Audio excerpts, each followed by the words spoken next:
So this presentation will look at curiosity and how that's really effective in education and important for all pupils. So what is curiosity? Well, Oxford describes it as a strong desire to know or learn, also defined as inquisitiveness, joy of discovery and exploration, and openness and passion for new experience. So this comes from an article published in The Guardian in 2020, the very striking headline, "Schools are killing curiosity. Why we need to stop telling children to shut up and learn." It's quite bold, but it's based on a study from Shaw, Weeks, Richards and Casarotti, who did a longitudinal study of over 6,000 children, and they looked at their progression in academic achievement with curiosity as an underpinning value. So previous research says that higher academic achievement is directly related to intelligence and effort as core determinants. And a lot of research has found that, but what Shaw wanted to look at was curiosity as another core determinant. And although curiosity has been looked at by other studies, it's been done in a more minor fashion alongside other traits. So they wanted to do a fully empirical study that looked at curiosity as a major contributor to academic success. They moderated for gender because girls and boys present differently in curiosity, some disruptive, some not. Effort, because there's a lot of variables in effort, moderating and regulating emotions, impulsivity, staying on target, that kind of thing. And socio-economic status, because previous research suggests that higher economic families value curiosity a lot more than lower families. So the results of that study actually showed that curiosity was significantly associated with academic achievement, and it was not moderated by gender, and it was not moderated by effort. And we'll come back to socio-economic shortly. There's a lot of modern research actually that shows the same findings, that curiosity is an important and unrecognised contribution to achievement, and children can get better grades if their curiosity is facilitated. So Charlton, for example, argued that schools should be encouraging intellectual hunger and not solely rewarding the two core determinants of intelligence and effort. Von Stum argued that it's not just the top pupils who write good papers, it's also the annoying kid who challenges teachers and asks a lot of questions. And their study actually showed that curiosity had the same effect as intelligence, and they were pushing for it to be recognised as a third predictor of academic success. Engel did countless studies on curiosity and consistently found it to be a necessity in education. Spector-Levy argued that it was motivated learning and performance, and Gopnik, very much like Piaget, talked about children being natural scientists, and their curious exploration was an evolutionary purpose that aided their learning a lot. So great, curiosity is brilliant, it enhances learning, it breeds better achievement and grades. So where is the problem? Well, unfortunately, our education system isn't really facilitating curiosity. This is based on some assumptions, things like that children's cognitive abilities just can't grasp complex concepts and abstract thinking, and the information is better condensed and simplified and essentially fed to them. This means that pupils are spending most of their time rehearsing information and mastering salient material. And this is important because they've got a lot of tests and exams coming up, and they're going to need to know that information and practice it so that they can recall it when they need it, so they can get the good grades. Unfortunately, there's a lot more pressure on schools to become more structured and standardised, and with the introduction of standardised testing, schools converting to academies and enforcing stricter policies and performance monitoring, we are seeing the curriculum becoming more rigid and allowing less and less for curiosity and investigation of knowledge that's been taught, which means that it's usually deterred or not appreciated when children do want to wander off topic or ask a lot of questions, and it can be seen as quite disruptive. And the time constraints of the curriculum means that teachers are very aware that they've got to get these academic goals reached and get the information to the children so that they know it and they're ready for when it's grading time. Interestingly though, Curiosity is often seen as a behavioural issue, and the kid that keeps asking questions or pursuing information further is often seen as quite naughty. And there's quite a bit of research that shows that this is actually a thing that disciplinary issues are being handed out for, that children are being sent to the office a lot more for asking a lot of questions, because I think our traditional views that are a little bit old wives' tale is that questioning adults is generally frowned upon, so it can be interpreted as naughtiness a little too much. So is curiosity really that important? Well, yes, it is. It's consistently found to be super important. Going back to Shah's study, they actually found that it compensated for low effort in children. And that's not to say that children are not trying. Some children have genuine barriers to their effort and motivation. So children with learning difficulties who really struggle with their attention span, or those with stress and anxiety issues, if curiosity is facilitated, they're actually getting better grades because the curiosity is compensating for the effort. Children from low economic statuses, they had a much bigger effect on their success from curiosity, because the thinking is that children from higher economic statuses, they already have access to resources, holidays, experiences, and children from poorer demographics don't have that same experience, so there's a lot more unknown to them, so they will be wanting to ask a lot more questions and pursue information more that they don't understand.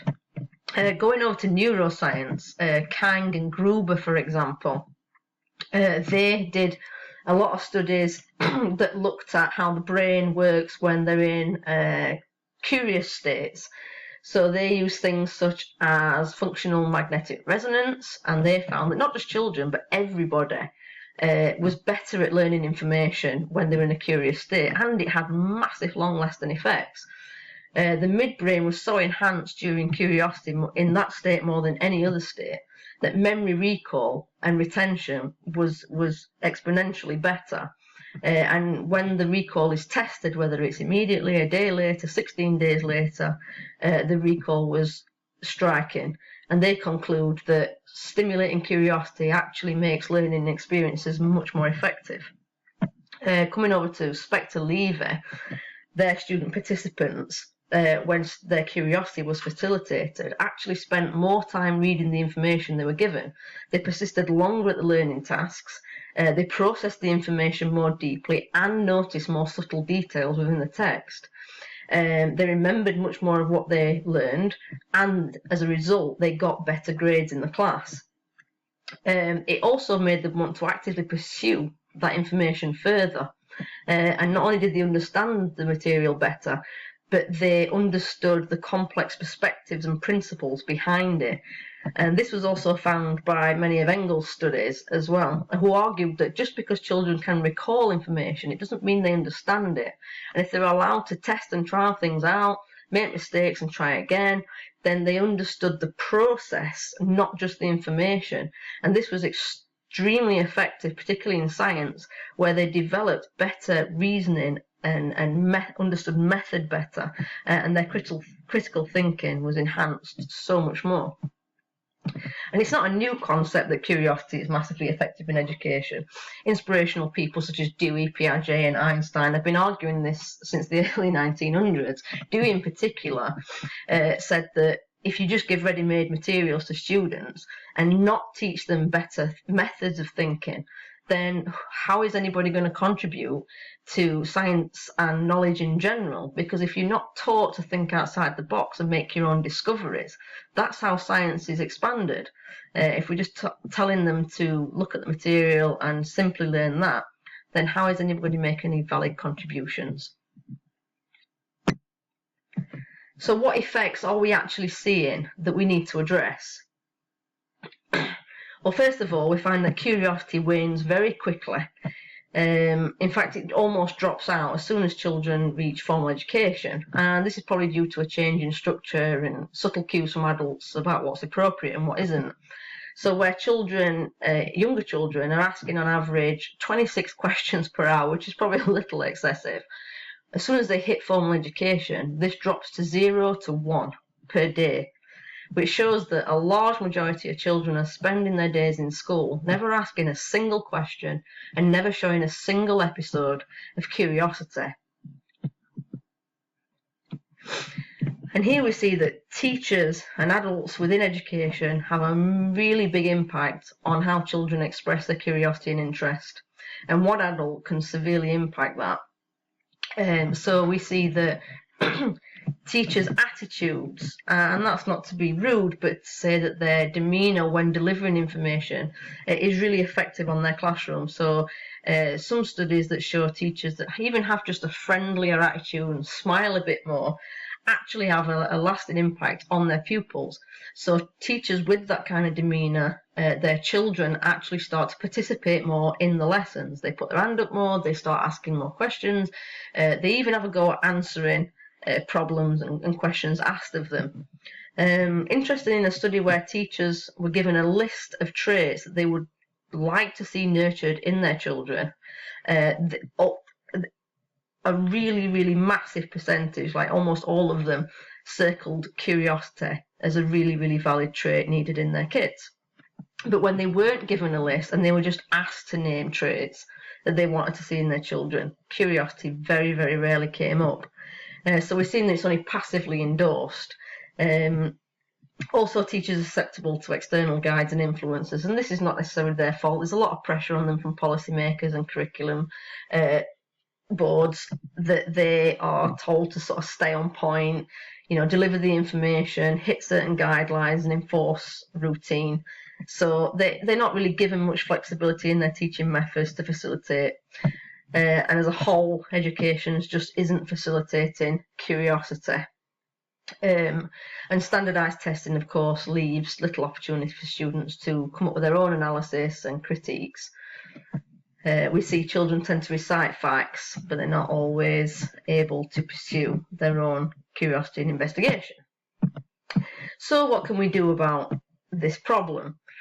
Well, first of all, we need to be taking advantage of the fact that children are natural scientists and they were almost born to explore in a way that enhances their learning. And we can exploit this fact. If we allow them to experiment and get involved hands-on, then we're going to see them really actively start learning better. We can encourage teachers to produce activities that actually nurture curiosity. And while we understand that the time constraints and the academic goals that need to be hit by teachers are important, perhaps we can set aside periods for this exploration and questioning so children can have a more interactive experience. Interestingly, it's been found that if we are giving them text, if we put more idiosyncratic styles on the text, where there's a certain uncertainty or unexpectedness, it actually piques children and older students' curiosity and gets them really interested. So if we put more seductive details in those materials, we're actually finding that they're much more drawn to it.